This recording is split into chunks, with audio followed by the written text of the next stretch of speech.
perfect in its own right. In addition to the drivers, of course, look at the team behind each car.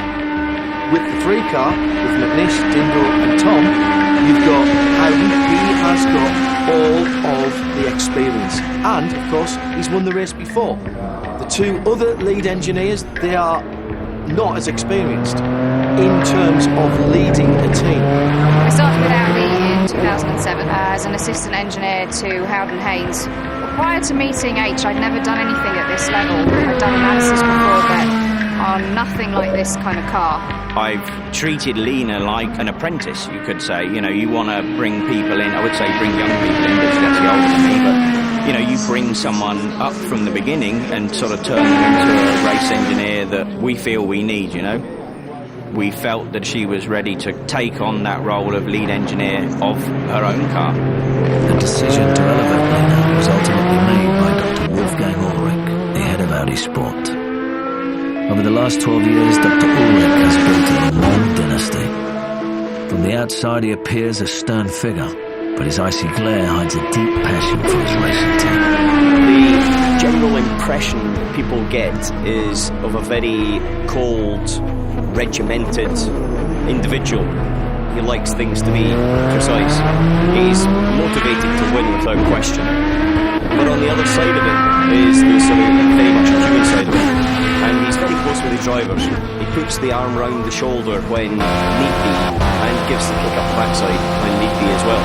We are a team that sticks very close together.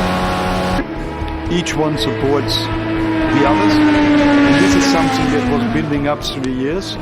I was pushing always very hard that we live motorsport like a family, and I think that's one of the small things that make it different with most of the other teams. I think when you're putting a team together, whether it be a soccer team, racing team, the key is the word team. It's got to fit together. The people have got to fit together. And in an event like Le Mans, you've got 3 drivers in one car. There is a knack there that Dr. Ulrich has. He can see something in the personalities of people more than necessarily the driving characteristics that he thinks, Alan will fit really well with Tom, but those 2 probably need a Dindo just to balance it all out. And now, over the 3 cars, we've got probably the strongest driving combinations we've ever had. And the 3 cars work together, not just individually, but they actually work together for the greater good. But we do know that only one car can win, and we always want to be that one car to win. For any of Audi's 3 cars to win at Le Mans, they will have to best an equal number of Peugeots. The French marque also has a new car, the 908, and a V8 diesel engine. Audi and Peugeot, for the first time in their rivalry, entered the 2009 season on equal footing. But only one of them was ready for the season's first race. Peugeot tested that car at Sebring over 12 hours. The R18 wasn't ready for that test, and Peugeot came away from that bruised and battered, but I would have thought with a slight Gallic smile on their lips because the car performed so well. The R18's debut at Spa was the first time that we saw real competition. Having seen what the new 908s could do at Sebring, it's critical that Audi kick the R18 on the track under race conditions.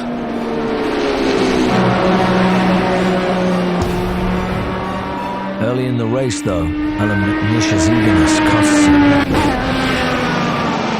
With McNish, he's gone round! Oh, he's gone round already! Cold tyres, cold brakes, and now he's going to have to sit there and wait for the whole of the field to shoot past.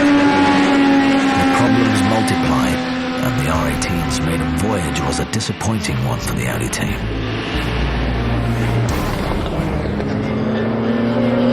And he's just going to let the Peugeot go past because he's not at full racing speed. Drama then in the Audi camp.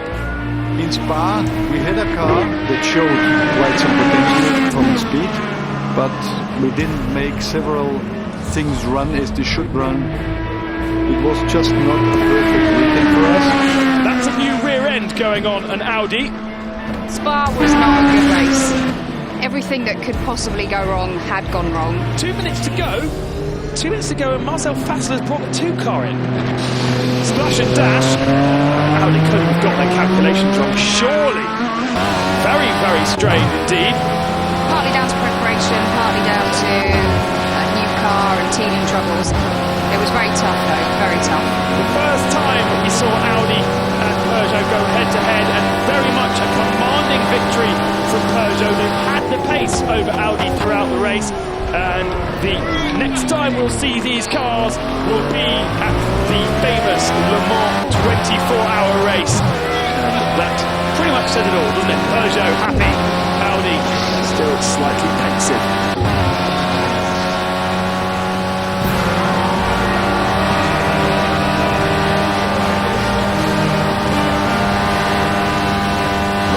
Isn't just a race, it's a celebration of the sport. And at the Parade of Champions, the drivers are the featured guests.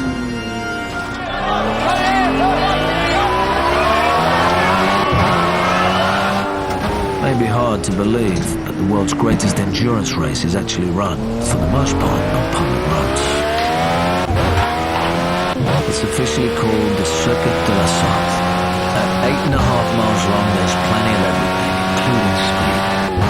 Top speeds down the Mulsanne Straight are well over 200 miles an hour.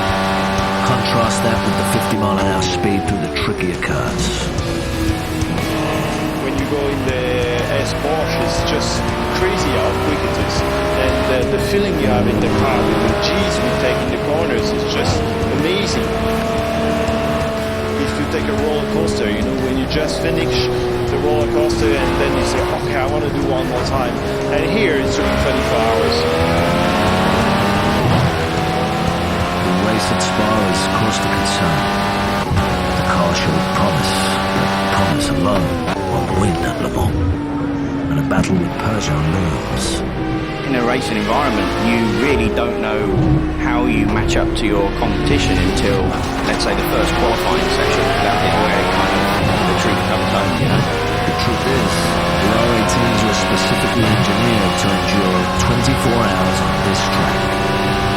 In the past, Audi hasn't been able to match Peugeot's outright speed during qualifying. It's an advantage they can't afford to concede. This year, more than ever, every second will be crucial. But misfortune strikes early when Romain Dumas comes upon an Aston Martin that has spun out an Arnage corner.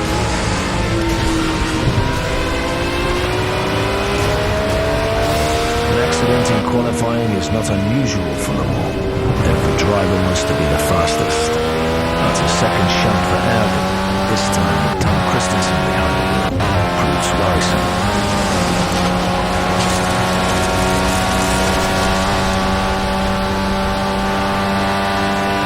Mixed with the disappointment of damaging two cars is the success of the number 2 car. For the first time in years, Audi is quicker than Peugeot in qualifying, and Benoit Trillier earns pole position. Right, hey boys, I need to quickly talk to you.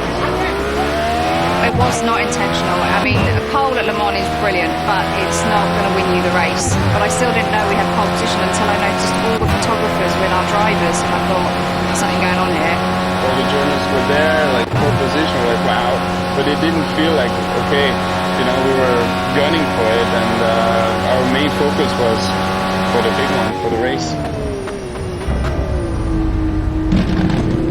Race day at Le Mans is like nothing else in motorsport. The field is a robust 56 cars. But there are only 2 teams, giants really, who can realistically eye the trophy. So we come to Le Mans with a feeling that maybe Peugeot will have an advantage. No, Peugeot do have an advantage. They've raced the car more. And we've seen in the past, when Audi haven't been out there racing, sometimes their performance at Le Mans has suffered. I think last year we won because we made perfect race, no mistake, and that was for 24 hours. If it works the same way for 23 hours and 50 minutes, it's not enough, that's it. I think the most intense moment of the 24 hours of Le Mans for everyone around